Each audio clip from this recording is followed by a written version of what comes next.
UP board PCM में एक बार फिर से आपका स्वागत है।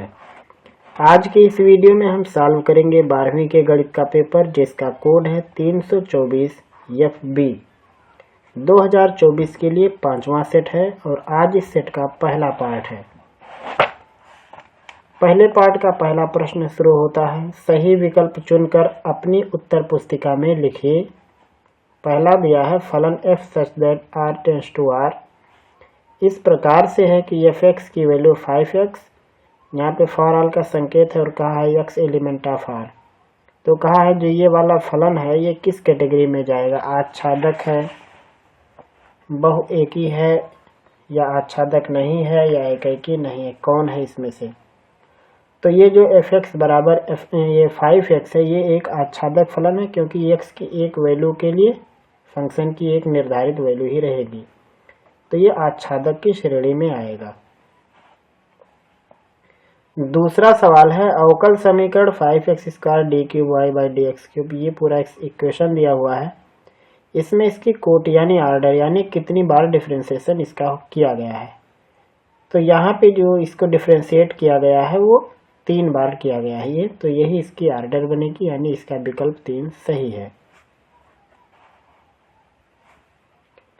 और इसका तीसरा खंड है समाकलन 1/x² dx, इसका मान निकालना है जबकि लिमिट है √3 और 1/√3।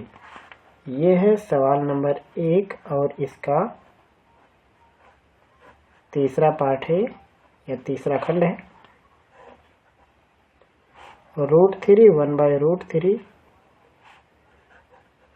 dx/1 + x², तो इसका मान होगा tan इनवर्स x और लिमिट होगी √3 और नीचे 1/√3। एक बार x की जगह पे √3 लिखेंगे तो हो जाएगा tan इनवर्स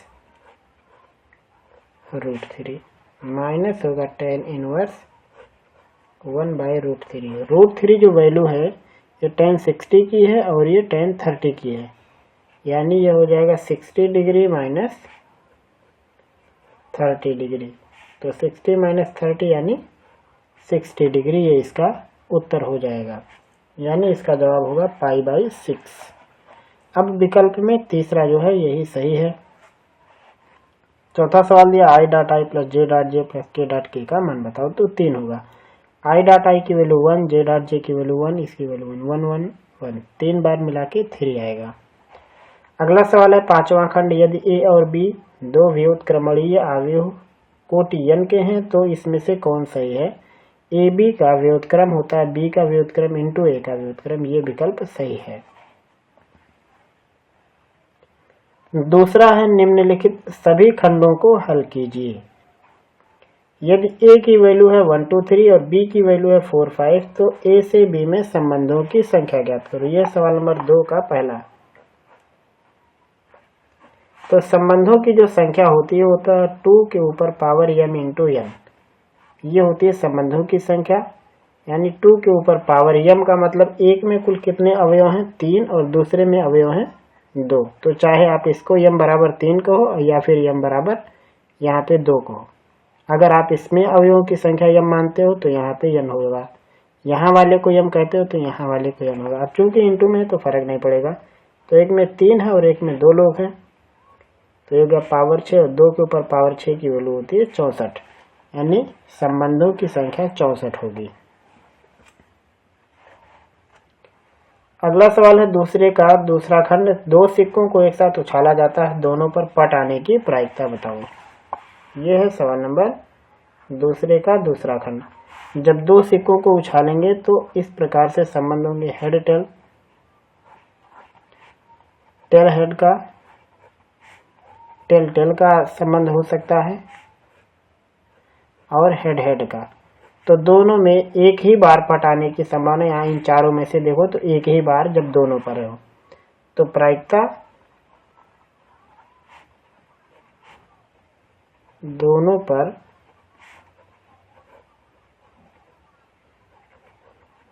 पट आने की प्रायिकता होगा 1/4।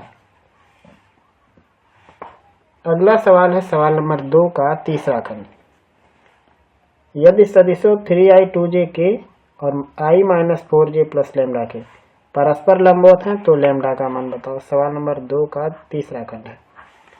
जब दो वेक्टर लंबवत हो तो उनके डॉट गुणनफल शून्य होते हैं। एक है 3i plus 2j plus k, इसका डॉट गुणा कराएंगे i minus 4j plus lambda के। अगर लंबवत हैं तो इनकी वैल्यू होगी 0। 3 का गुणा 1 में 3, 2 का गुणा 4 में ऋण 8 और 1 का गुणा लैम्डा में लैम्डा बराबर 0, या फिर लैम्डा की वैल्यू होगी 5, क्योंकि 8 में से 3 घटेगा ऋण 5 और दूसरे पक्ष के लिए धन 5। उसके बाद अगला सवाल है सवाल नंबर 2 का चौथा खंड।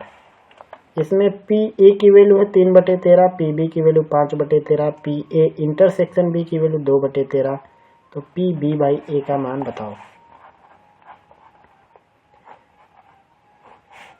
तो इसका सूत्र होगा पी ए इंटरसेक्शन बी बटे में, ये जो नीचे है यही नीचे रहेगा। अब सवाल में पी ए इंटरसेक्शन बी की वैल्यू दिया है 2/13 और पी ए की वैल्यू दिया है 3/13, तो 13 से 13 कैंसिल हो जाएगा, बचेगा 2/13 और यही इस सवाल का जवाब होगा। 2/13 नहीं, सॉरी 2/3, क्योंकि 13 से 13 तो कट ही गया, 2/3 इसका उत्तर होगा। अगला है दूसरे का पांचवा खंड। यदि y बराबर log ऑफ tan x तो dy बाई dx का मान बताओ।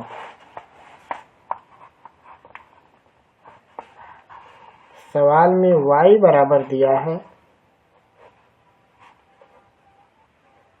log ऑफ tan x, तो dy बाई dx निकालना है, तो हम लिखेंगे जब dy बाई dx तो log tan x का होगा 1/tan x और tan x का रिटर्न डिफरेंस है sec स्क्वायर x। 1/tan मतलब काट और काट का मतलब होता है cos बाई साइन और sec का मतलब 1/cos का वर्ग। एक cos से एक cos कैंसिल हो जाएगा तो नीचे बचेगा sin x cos x, 2 से ऊपर नीचे गुणा करा देंगे तो नीचे जो sin x cos x है ये बन गया sin 2x और sin 2x का उल्टा कर देंगे तो बनेगा ये cosec 2x। यही इस सवाल का जवाब होगा। तो ये हो गया सवाल नंबर 2 का 5 खंड। अब हम लगाएंगे सवाल नंबर 3 को, तो आप इतना पहले लिख सकते हैं, फिर आगे का सवाल हम लगाएंगे। अगला सवाल देखिए, सवाल नंबर 3 को कहा है सिद्ध कीजिए कि फलन f(x) बराबर x माइनस 1 x बराबर 1 पर सतत है। फंक्शन की वैल्यू है मैग्नीट्यूड ऑफ x माइनस 1। इनमें सतत जांचना है तो हम लेफ्ट हैंड लिमिट निकालेंगे। अब लेफ्ट हैंड लिमिट निकालने के लिए लिखेंगे लिमिट h टेंड्स टू 0 और x बराबर 1 पर चेक करना है, x बराबर 1 पर तो लिखेंगे 1 माइनस h। x बराबर 1 पर तो x की जगह पर 1, उसमें से h घटा देंगे तो हम x की जगह पर लिखेंगे 1 माइनस h और -1 पहले से है और लिमिट h टेंड्स टू 0, वो 1 में से घटाएंगे 0 और जब हम h की जगह 0 रखेंगे ये वाली वैल्यू तो इसका मान आएगा 0। ऐसे ही निकालेंगे राइट हैंड की लिमिट तो लिखेंगे limit h tends to 0 function की जगह पे 1 प्लस h। तो जब हम x की जगह पे 1 प्लस h लिखेंगे तो बनेगा limit h tends to 0 1 plus h minus 1।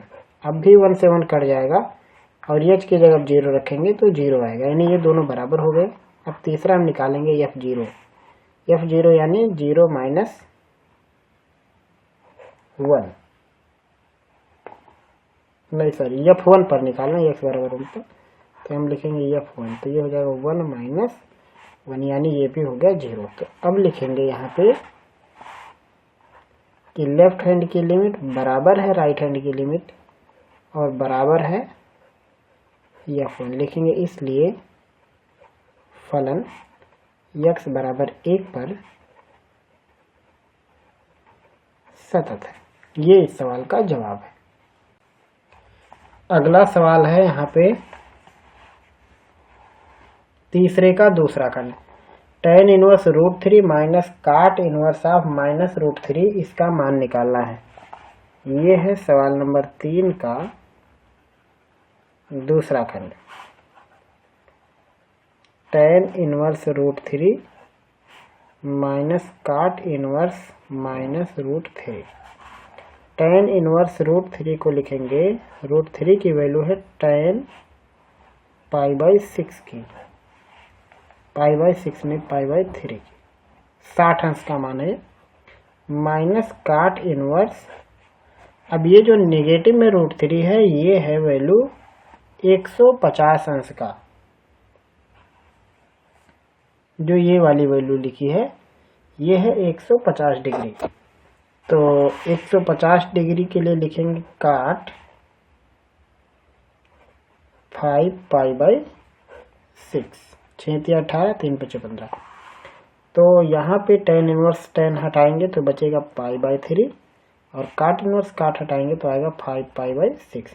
LCM बराबर करेंगे अगर तो 2 से गुणा करना पड़ेगा, यहाँ पे 2 3 6 2 करने 2, तो ये हो जाएगा 2π माइनस 5π/6। 5 में से 2 घटाएंगे आएगा 3, 3π/6 यानी 3 दूनी 6 यानी π/2। ये हो जाएगा इस सवाल का जवाब। वैसे भी आप इसको लगा सकते हो कि ये लिखा 60 अंश और ये लिखा 150, 150 में से 60 घटाएंगे 90 आएगा, 90 को हम π/2 लिखते हैं। ये इस सवाल का जवाब हो जाएगा। और उसके बाद अगला सवाल है यहाँ पे तीसरे का तीसरा खंड। ए बी सी मात्रक सदिश हैं, तो A vector B vector C vector बराबर 0 दिया है, तो कहा ए बी बी सी सी ए का मान बताओ। यह सवाल नंबर 3 का तीसरा। ए बी सी मात्रक सदिश है, इसका मतलब होगा ए वेक्टर की मैग्नीट्यूड 1 है यहाँ पे, यानी ए की वैल्यू 1 है। इसी तरह से बी वेक्टर की मैग्नीट्यूड 1 है और इसी तरीके से इसके बारे में दिया है। अब साथ में कहा है a प्लस बी प्लस सी, इसकी वैल्यू है 0। अब हम करेंगे दोनों तरफ वर्ग करेंगे तो ये हो जाएगा a माड का वर्ग प्लस b इस माड का वर्ग और c इसका वर्ग plus 2ab bc ca, a vector dot b vector, b vector dot c vector और c vector dot a vector बराबर होगा 0, क्योंकि इसका दायां पक्ष 0 है। अब इसका मान 1 1 1 जो पहले से मालूम है, तो हो जाएगा 1 1 2 1 3, 3 प्लस 2 ab bc और ca बराबर हो जाएगा 0। तो हमें केवल इसी की वैल्यू निकालनी थी, तो हो जाएगा ab bc और ca, इसकी वैल्यू होगी ऋण 3/2। यह सवाल नंबर 3 के तीसरे खंड का जवाब। और उसके बाद अगला है सवाल नंबर 3 का चौथा खंड। log ऑफ x dx का मान बताओ। यह सवाल नंबर 3 का चौथा खंड।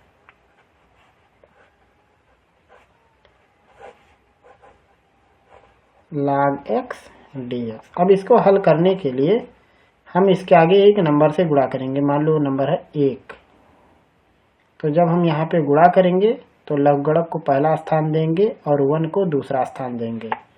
तो इसको लिखेंगे हम log x बाहर समाकलन 1 dx minus d/dx of log x समाकलन 1 dx और इस पूरे का समाकलन, ये होता है खंडशः समाकलन। और 1 dx का x होगा, यानी ये लिखा है x log x minus log x का अवकलन 1/x और 1 dx का समाकलन x और इस पूरे का समाकलन। तो x से x का लिया केवल 1 बचेगा और 1 dx का होगा x, तो हो गया x log x minus x plus c। x common ले लेंगे, कोष्ठक में हो गया log x minus 1 plus c। यही हो गया इस सवाल का जवाब, या फिर ये इसका सूत्र हो गया ऐसा भी आप समझ सकते हो। अगला सवाल देखिए, सवाल नंबर 4 का पहला खंड है। दिया हुआ है यदि x का मान a theta plus sign theta और y का मान है a कोष्ठक में 1 माइनस कास थीटा तो dy बाई dx का मान बताओ। ये सवाल पीछे भी आया है, बस यहाँ पे चिन्ह में अंतर था।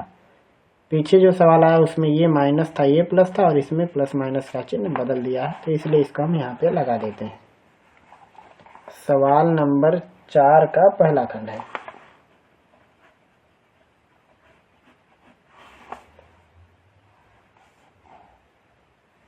ये दिया हुआ है x की वैल्यू a कोष्ठक में थीटा प्लस साइन थीटा और y की वैल्यू है a कोष्ठक में 1 माइनस कास थीटा। तो यहाँ से हम निकालेंगे dx by D theta. a constant है, थीटा का अवकलन 1 होगा और साइन का अवकलन होगा कास थीटा। और यहाँ पे निकालेंगे dy by D theta. a constant 1 का 0 और कास का माइनस साइन, माइनस पहले से लगा है तो ये हो जाएगा a साइन थीटा। अब हमें निकालना है dy बाई डी एक्स। इसका मतलब हमें निकालना है dy बाई डी थीटा बटे में dx बटे डी थीटा। dy बटे डी थीटा की वैल्यू a साइन थीटा और इसकी value a1 plus cos theta. a से a कट जाएगा, साइन थीटा को लिखेंगे 2 sine theta by 2 into cos theta by 2 और इस कास थीटा को लिखेंगे 2 cos square theta by 2 minus 1। तो जब माइनस 1 लगाएंगे तो ये 1 कैंसिल, 2 से 2 कैंसिल, कास से कास कैंसिल, तो ये बच जाएगा साइन थीटा बाई 2 बटे में कास थीटा बाई 2 यानी टेन थीटा बाई 2। और यही इस सवाल का जवाब है।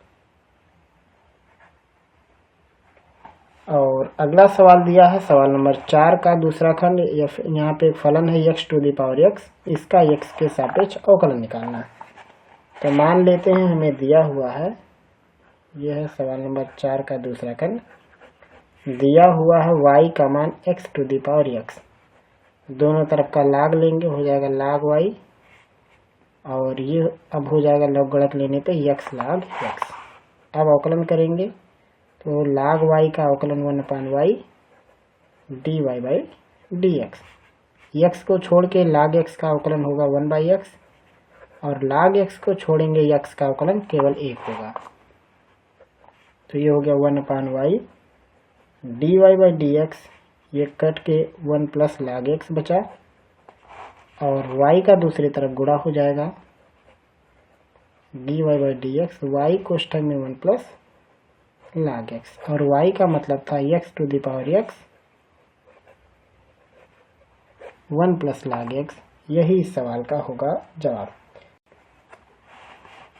अगला सवाल है यहाँ पे sine square x dx, limit है π/2 और माइनस π/2 की, इसको लगाना है। तो ये है सवाल नंबर 5 का तीसरा खंड। 5 नहीं है बल्कि ये सवाल नंबर है 4 इसका तीसरा खंड। π/2 और माइनस में π/2 साइन स्क्वायर x dx। तो इसको हल करने के लिए सबसे पहले हमें करना है साइन स्क्वायर x dx को लिखेंगे हम यहाँ पे 1 minus cos 2x by 2 dx। ये कैसे लिखा जाएगा? कास 2x का सूत्र होता है 1 माइनस 2 साइन स्क्वायर x। तो यहीं पे पक्षांतर करेंगे जब, तो 2 साइन स्क्वायर x की वैल्यू 1 माइनस कास 2x यानी साइन स्क्वायर की वैल्यू कुछ इस तरीके से मिलेगी। अब हम इसको लिख सकते हैं π/2 माइनस में π/2 1/2 minus cos 2x by 2 dx। तो 1/2 dx को सॉल्व करेंगे तो आएगा x/2 और कास का समाकलन होता है साइन, क्योंकि साइन का अवकलन कास, कास का समाकलन साइन, तो हो जाएगा साइन 2x। लेकिन 2x का अवकलन केवल 2 होगा और 2 के साथ गुणा होकर 4 हो जाएगा। अब इसके ऊपर लिमिट है π/2 और माइनस π/2 की। एक बार x की जगह π/2 रखेंगे तो ये बनेगा π/4। यहाँ x की जगह पाई बाई 2 रखेंगे, 2 से 2 कट जाएगा तो आएगा साइन पाई और नीचे 4 पहले से। अब माइनस लगाएंगे और ये माइनस रखना भी है तो ये प्लस हो जाएगा। पाई बाई 2 रखेंगे तो हो जाएगा ये पाई बाई 4 और फिर माइनस लगाना है तो चूंकि ये माइनस है इसलिए इसका साइन भी हो जाएगा प्लस में, साइन और x की जगह पे माइनस पाई बाई 2 यानी केवल माइनस पाई आएगा और नीचे 4। तो साइन पाई हो या साइन माइनस पाई दोनों की वैल्यू 0 होती है, इसलिए हमें इससे कोई मतलब नहीं है। तो ये होगा 2 पाई बाई 4 यानी पाई बाई 2 और यही इस सवाल का जवाब हुआ। ये है सवाल नंबर 4 का तीसरा खंड। और उसके बाद अगला सवाल दिया है सवाल नंबर 4 का चौथा खंड। सिद्ध कीजिए कि फलन f(x) बराबर मैग्नीट्यूड ऑफ x बराबर 0 पर अवकलनीय नहीं है। तो यही सवाल पीछे के सेट में भी है, इसको हमने लगाया है, यहाँ पे दिखा रहे हैं, कहीं जरूर है ये पीछे के सेट में, जिसमें ये प्रूफ करना था कि दिखाओ कि ये सतत है लेकिन अवकलनीय नहीं। ये यहाँ मिला, देखो 5वें का तीसरा। सिद्ध कीजिए कि f(x) बराबर मैग्नीट्यूड ऑफ x बराबर 0 पर सतत है लेकिन अवकलनीय नहीं। अब इस सवाल में केवल अवकलनीय की बात की है, सतत को छोड़ दिया। तो यही वो सवाल है जिसका एक हिस्सा आपको लगाना है, जिसको हमने पीछे के सेट में लगाया है, सेट नंबर 4 में। और ऐसे बहुत से सवाल जो रिपीट होंगे उनको हम छोड़ते रहेंगे। उसके बाद यहाँ पे आप देख सकते हैं सवालों का सिलसिला आगे बढ़ रहा है, तो इनको हम आगे के पार्ट में सॉल्व करेंगे। उम्मीद है इस वीडियो में, इस पार्ट में हमने जो बात आपको समझाने बताने की कोशिश की समझ में आया होगा। किसी तरीके का अगर आपका कोई प्रश्न है तो आप हमसे पूछ सकते हैं। फिर मिलेंगे हम लोग जल्द ही आगे के पार्ट में।